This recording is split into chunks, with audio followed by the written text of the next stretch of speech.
Et pour moi, l'appel au sacerdoce, je la dois à un exemple d'un prêtre de mon diocèse jésuite. Donc c'est suite à son ordination sacerdotale que j'ai eu le désir de devenir comme lui. Mon temps de séminaire est un peu compliqué. Je l'ai vécu en 3 lieux, d'abord dans mon diocèse, à la capitale et ensuite au Mexique, suite aux événements malheureux que notre pays a connus en 91 et en 92. Dans ma vie quotidienne, le sacrement de réconciliation est très important parce que je sais que la bonté du Seigneur, on la découvre surtout dans ce sacrement. Donc personnellement, je m'efforce, j'ai mon père confesseur, au moins une fois par mois que je l'appelle pour prendre un rendez-vous.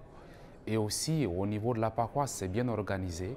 Donc j'ai au moins 4 heures par semaine où je suis disponible à donner aux chrétiens ce sacrement. Et ensuite, il y a des demandes personnelles des gens qui viennent à moi pour les confesser.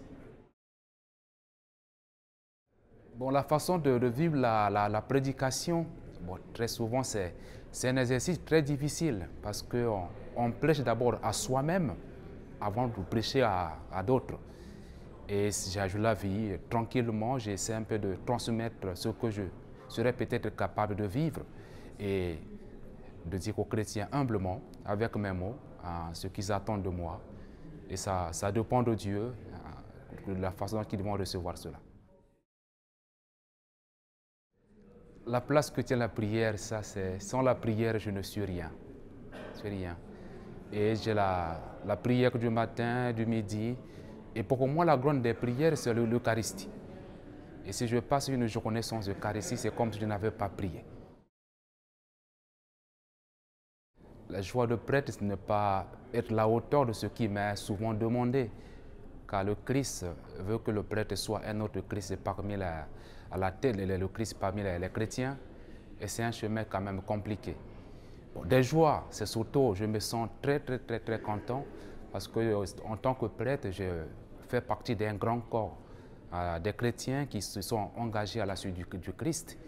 Et je suis, comme le dit Charles de Foucault, un frère universel. Et ça, c'est vraiment une très grande joie.